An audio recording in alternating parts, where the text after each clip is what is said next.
Good morning, Delaware. It's a crisp, beautiful winter morning. In other words, cold. It's really, really cold. I brought my furry hat out. This will be the day my mom's listening because I don't know if I'm at the temperature I'm allowed to wear that furry hat or not. Oh, right. Yeah. I was hot this morning, actually, like getting ready. Yeah, you're in short so sleeves. I'm in short sleeves. I don't have a cardigan. I'm very non-librarian today. Where's my cardigan? I have a long sleeve shirt under a wool sweater. No, that's too hot.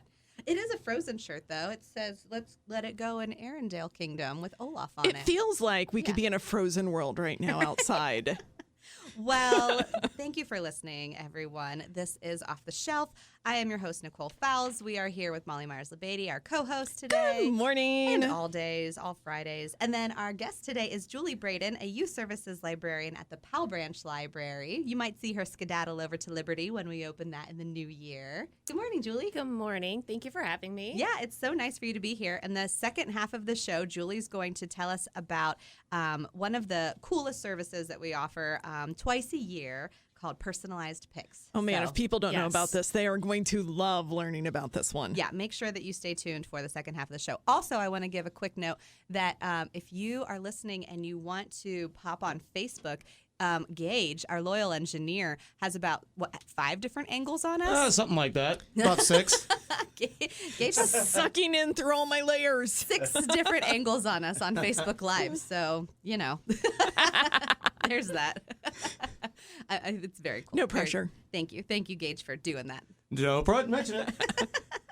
Cool. Well, let's talk about what we're reading. Molly, you're saying you're doing pretty good on your Goodreads challenge. I am. So I'm really excited to announce I am down to 4 books. I have 4 books to finish. Out of, what was your goal? I set a goal of 100. Out of 100. Now, I feel like I admitted to you, too, so I need to admit to our readers. I do count children's books. Right.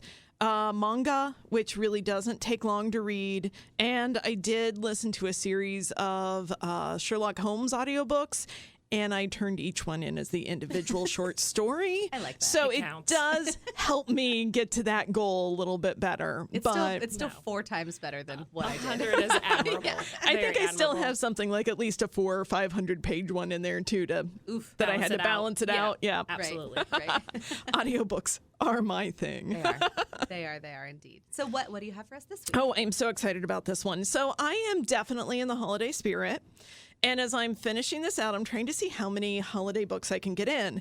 And I have just discovered a new favorite. This one's called The Christmas Clash by Suzanne Park. Now, this is a teen book, but anybody who's read a teen book in the last, your lifetime, you may realize teen books can be enjoyed by everyone. Mm-hmm. In fact, all books really can. I don't know why we label as we get older. But this is the story of 2 teenagers, Chloe Kwan and Peter Lee. Their parents have rival restaurants in a local mall. Uh-oh. She works as a photographer in a Santaland photo place, and she is known as a baby whisperer. Anybody brings their kids in and they're screaming over Santa, she'll have squeaky toys and things that'll help cheer that kid up and make them comfortable.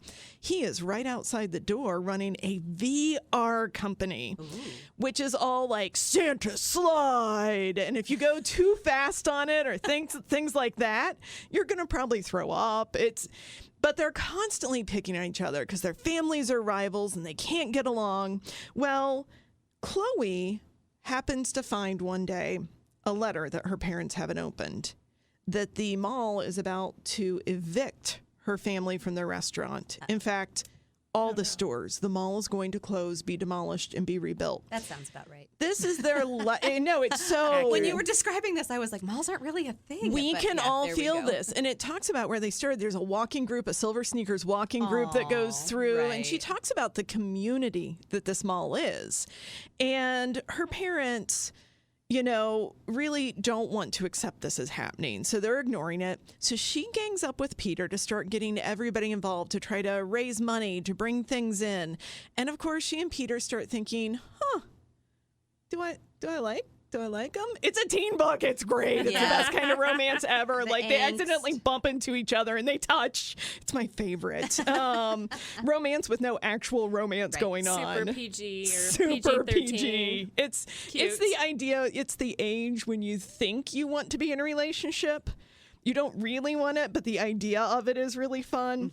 Mm-hmm. The whole story is It's darling. It's sweet. It's hopeful.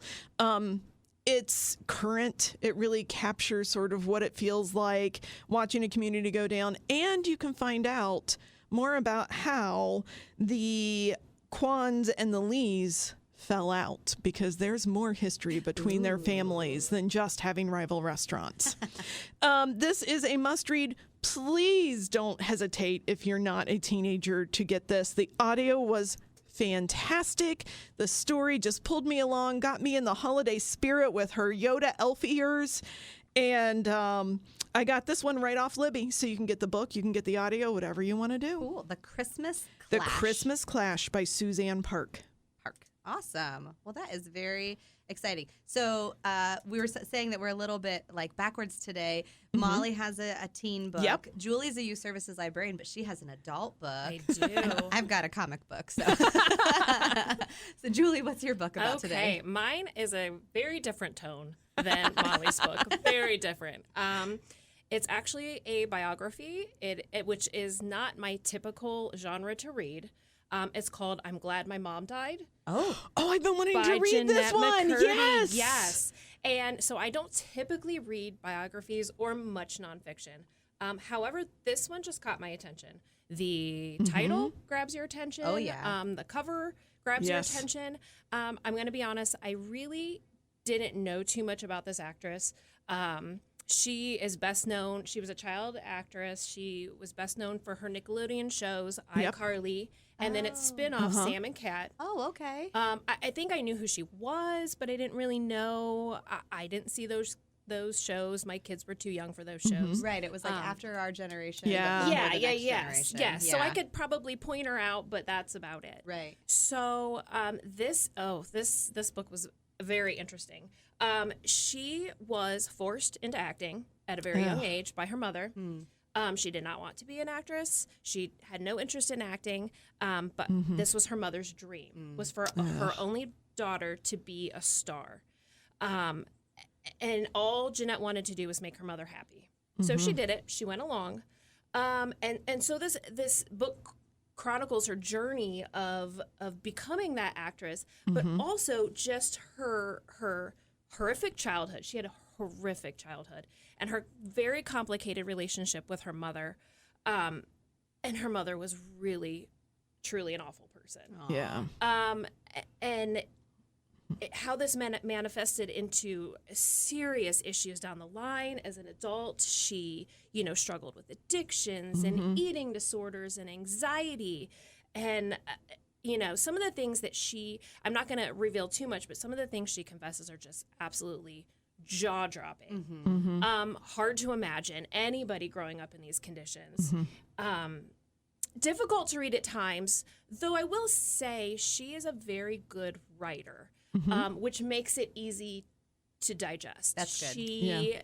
She's very raw. She's very real, but she also inserts humor. She's got like this dark humor, and it makes it easier to read. And just to me, it was very, very just intriguing.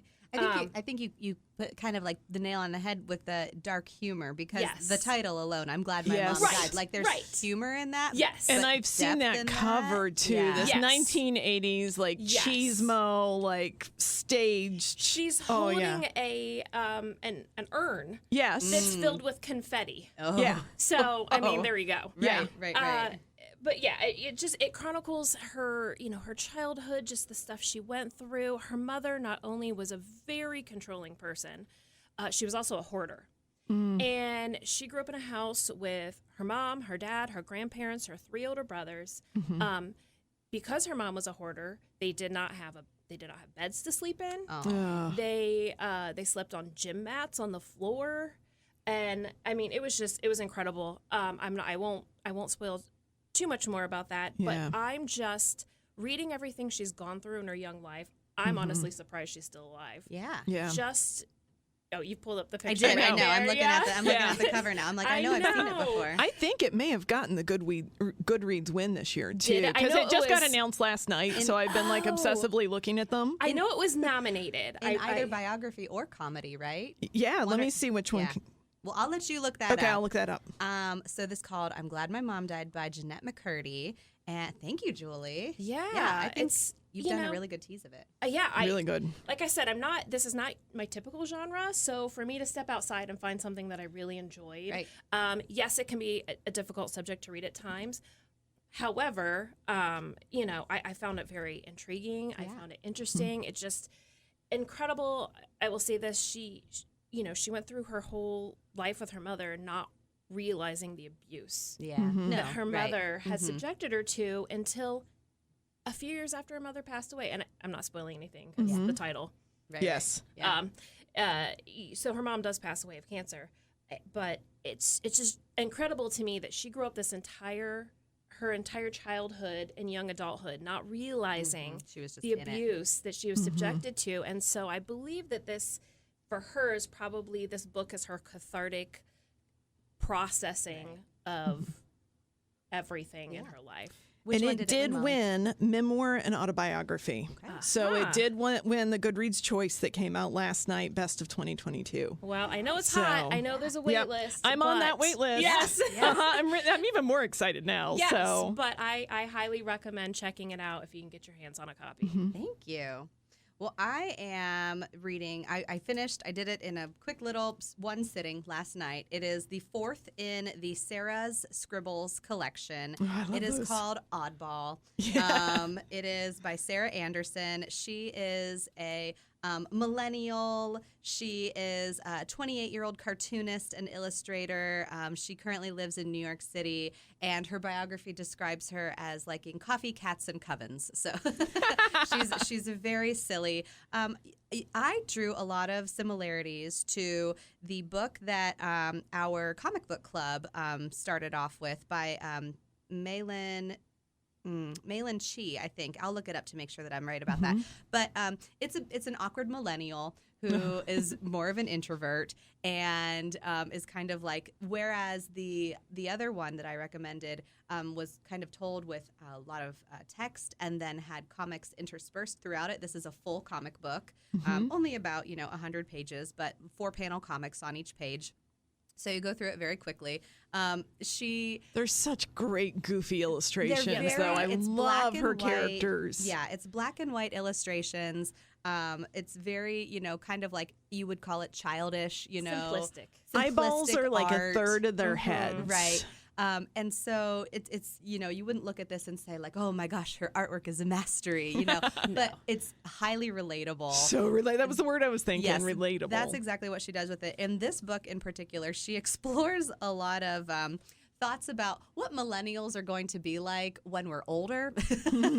So she's got she titles it Aging Millennial Humor. And so there's a woman in a wheelchair with her bunny slippers on and her, her house coat on. And there's a dog walking by and she says, a doggo, a heckin' good pupper. 13 out of 10, good boy. And the orderly is like, don't worry, no one understands her. And then she's like, could be a friend, That's great. Using millennial language of today, whenever we talk about good boys. I was actually very excited because in this book, she brings in a side character that I had never seen in any of her other books before, or maybe I had missed it and forgot about it. But Medusa comes in there in a funny way. There's like a panel of a cat, a blind cat, and the blind cat, sitting there with a sign over it that says blind cat. And then next to it is like the adoption shelter. And there's like, who's going to adopt this cat? And then Medusa walks up and is like, this is the cat for me. And there she is petting the cat because she's not going to turn it to stone. And then a couple more pages down the line, Medusa comes back again. And there's a pet rock, and again, like, who's going to adopt this pet rock? And she's like, oh, another friend, because it's a rock.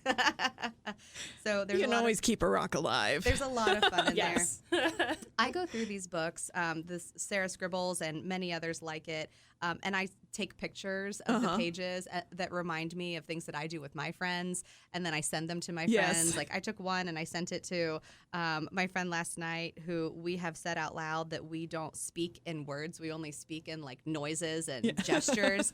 And there's one that is like random poses, strange noises, bloop, bloop, bloop. I have to be this way, and I don't know why. Man, All just the like people watching the video right now, you should be really enjoying this. yeah, all of these sound effects. So, of course, I took pictures and I sent it to my friend and I was like, this is us. This is us.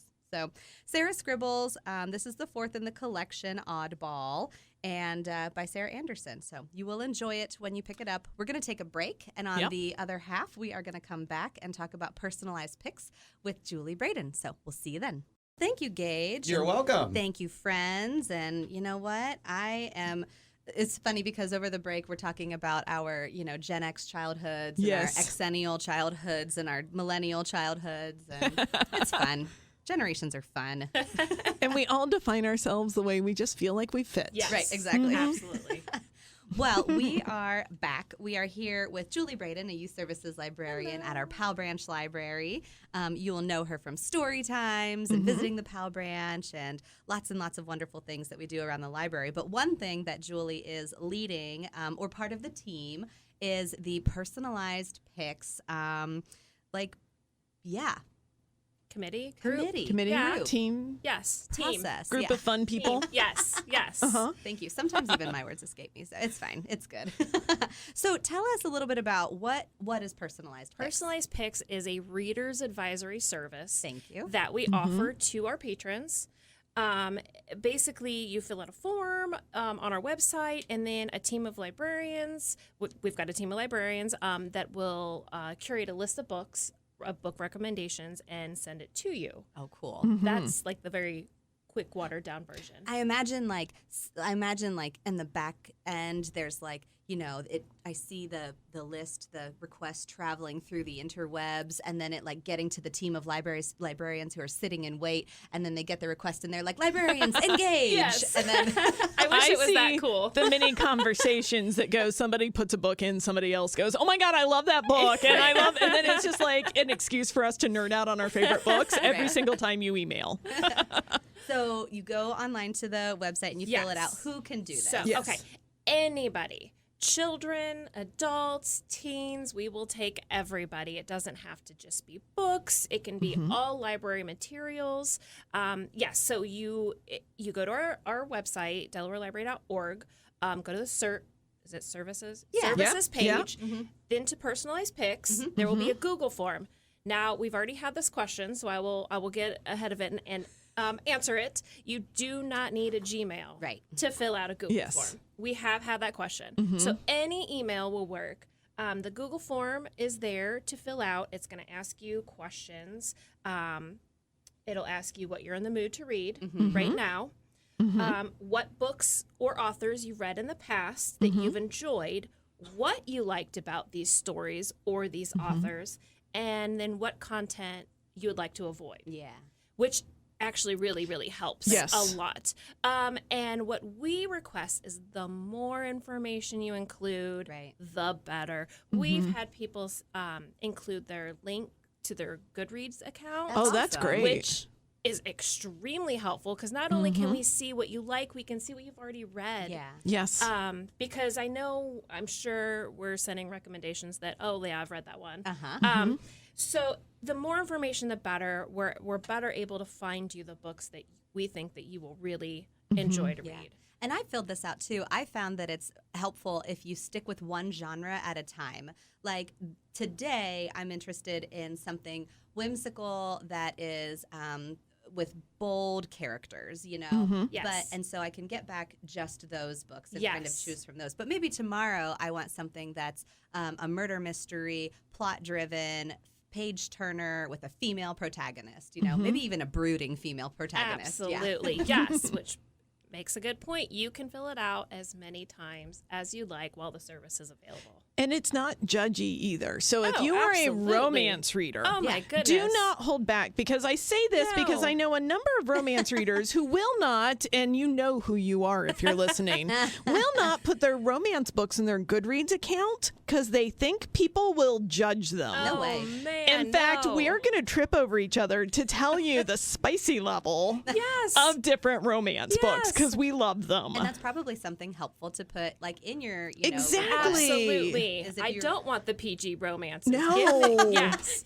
Give me Yes. something I'd be uncomfortable listening to with my windows down in the car. That's my Absolutely. description. That would be a great description to put down if that's what you want to read. That is actually how I judge some books. What is the spice level? Yeah, Yes. what is the... You're at a ghost pepper or a habanero. Like, Yes, there's absolutely no judgment at all on our end ever about what anybody reads. So That yes, is so much the fun. more honest you are with us, the better we're able to find you something. So to reiterate, you said they can do it more than once. Yes. So you Yes. just go back to the page and Yeah, go back to the page. So when they hit submit and it'll send to us to our team, and then somebody will take that and curate that list, and we'll send an email right back to the patron. The email will have a list of books, the book descriptions. You can kind of read up and see if it's something that you're interested in, and then the link to our website. So all you have to do is click the link. It'll go right to our website. You can hit place request. so cool. Done. And now, because of Nicole, I'm imagining all this happening with a squirrel running in a computer, making it run through the internet. I've like storybotted it. In my- And now my head can't stop. Thank you, Nicole. This is how I will spend my day. You're welcome. Yes. No, it's a lot of fun. We try to get back to you within 24 to 48 hours. That's amazing. So we do our best. Yeah. You won't be waiting long for your book. So No, if you're you won't an be waiting long. electronic reader, this works as well as being a print reader? You can do it either Yes. way? Yes. Oh, so the Libby fans out there, welcome to my world. We also get personalized picks. So I mentioned earlier that this is a special gift that we give to our patrons just twice a year. Yes. So how long will it be around this time? We are around for Winter Reading Club, Okay. which runs from now through the end of January, January 31st. And then it'll go away until the summer. And then we bring it back for Summer Reading Club, which runs through the summer. Cool. So we love this service. We think it's great. We have a lot of people that use it. We hope a lot more people use it. Yeah. But it's a wonderful service. We love it. Is there any kind of feedback you've gotten about the service that, helps people understand how it feels when you do it? Yes, actually, we just had a shout out on the DCDL Facebook page That's awesome. the other day, which was exciting, from a patron who was very excited to read all of her recommendations. We had another patron give feedback to one of our librarians saying she had already put all the books that were recommended to her on her list Aw. and can't wait to read them. We've had people tell us, "Oh, you've helped us find our new favorite book. You've helped us find a new author." What I think it's just fun because it's allowing somebody else to find things that you might not otherwise find yourself. Right. Sometimes you get stuck in a rut, or you've read everything by a certain author and you're like, I love this author, but now I've read all their books. Now what? And just to come to a team of librarians who can say, oh, well, have you tried this person? And it may be somebody you've never heard of before, and now they're your new favorite author. Amazing. Yes. This is a great service for people like me who are right there on the cusp of finishing that Goodreads or that reading challenge you Yes. set for yourself, Yes. and you want something that's going to grab you, and you can't fall asleep till you finish because you've got to get through these books, and sleep is not necessary. Who needs sleep? No sleep. I'm not having issues with this at all. You might need to take I a need vacation you, day. Julie. Yeah, just for reading. Fill out a form. I know. I need to fill out a form. Thank you, Julie, and thank you to all of those on the Personalized Picks team. I am now also going to envision it that it goes through the ether and then just It's engage. a squirrel just Yes. moving the ether to make this go over. That's way Right. more fun. I really like that too. Yeah. All right. Well, we've got a minute left that we can talk about an event or two that's coming up at the library this week. We are having one more week of story times before we go on to a story time break over the holidays. We also, just in case you're curious, if you're a Delaware Main Library regular attendee of story times, we're under a bit of construction over the next. Oh, yes, we are. Over the next couple weeks. I watched a desk get moved back so they could do this. Yeah. So if you have, if you yourself or you have members of your family or people who you bring to story times who have sensitivities to sound, smell, or anything like that, you might want to give another branch a try for the next week or so. Yes. There's going to be some painting. There's going to be some noises. So we just want to make sure that you're aware of that. Those of you who easily get headaches, sorry, we can still run things out curbside for you if you need to pick up from Maine, but our other branches are all pretty calm and ready for you. I know Right. Julie will be ready for you at Powell. Yeah, come see us at Powell. Yeah. So I wanted to point out that we talked to Mr. George last week, but coming up this Tuesday, December 13th, is his All Aboard the Polar Express program at 6:30 at the Delaware Main Library. There probably won't be active construction happening at 6:30, so you'll be fine. Yes. You'll be fine to come to that one. That's such a great program. Yeah, and then we've got some book clubs coming up. We do. I'm sorry. We have the homeschool book club coming up at the Ostrander branch. This is always a really fun time where the kids will have a monthly theme and they can talk about a fiction or a nonfiction book that they've been reading. So that one is fantastic. Yep. And then our Orange Branch has both the afternoon book club, which is in person at 2 o'clock, and the virtual book club, which is, of course, online at 6 o'clock. Both of those groups are reading The Deal of a Lifetime by Frederick Backman. I have not read that one, but I love Backman. His writing is fun. And I think they're making a movie with Tom Hanks for a man called Ove. I should have listened to that one. I should have listened to that book. Swedish, I think, is Uva. But yeah, Uva. all that fun stuff. All right. Well, that's our time. Thank you so much, Julie. Thank you for having me. Thank you for being my co-host, Molly. Always happy. Gage, thank you for running the board. Of course. Friends of the library, thank you for being our sponsors. And until we see you again, we will see you in the stacks.